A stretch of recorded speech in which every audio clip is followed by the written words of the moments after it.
welcome back to another vlog. On today's episode, we're going to jump into a DIY that I've been putting off for a while and delete the back seats in the R33.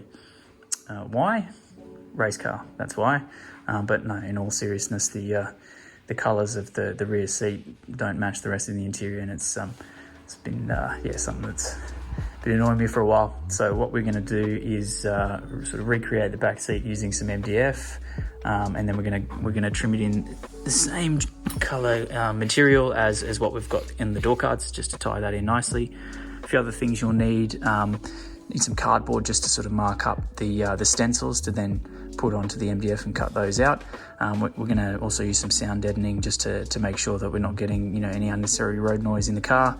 Got a few sort of brackets to help fix it, as well as some wood screws and just your general tools to sort of support cutting that MDF out.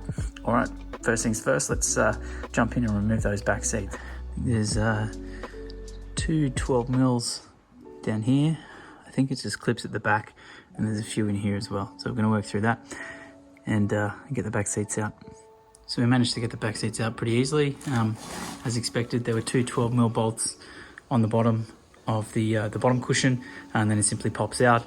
The rears, we're meant to have two 12 mils in each of the lower corners. Mine didn't have those in, so it was pretty easy just to slide it up and pull it out. So next step, we're going to start to make our stencils. We're just going to use some trusty old cardboard and trace those out and start getting sort of the fitment right. So we've cut our first stencil for the lower. I've used the cushion as a bit of a guide and made some adjustments where I think we need some straight edges. I made it oversized so we can always trim it. You can't put sort of cardboard back once you've taken it away. So we're going to test fit this, see where we need to make some adjustments, and we'll go from there. So we've got our stencils all cut out for both the lower as well as the upper. Bit of adjustment was required, but it all fits pretty snug. What we're going to do is mark this out on some MDF and start cutting, and then we'll test fit some of those panels. So I've got the panels cut and test fitted. There is a bit of a droop on this side over here that we'll fix up.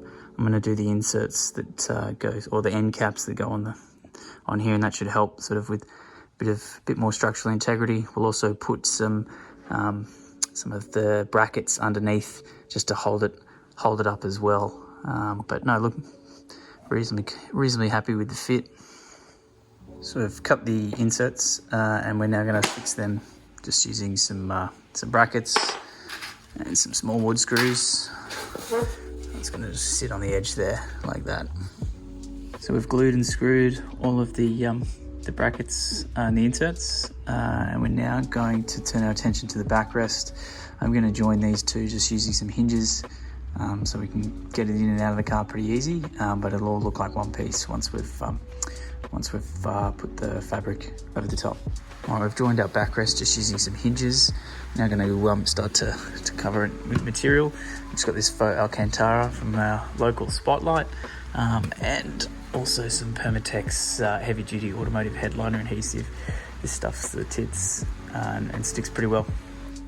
So we've wrapped our backrest and we've fitted. Came out pretty good. Now the other thing we did was for the lower piece, we've wrapped that and put some sound deadening just on the bottom there. We're going to go ahead and fit that one and see how it all comes together. All right, team, it's in. Fits pretty good. Looks reasonably professional as well, reasonably. We did put some brackets in sort of lower mounts here, just to, if there are any light loads that we want to carry on the back, that it's up for the task.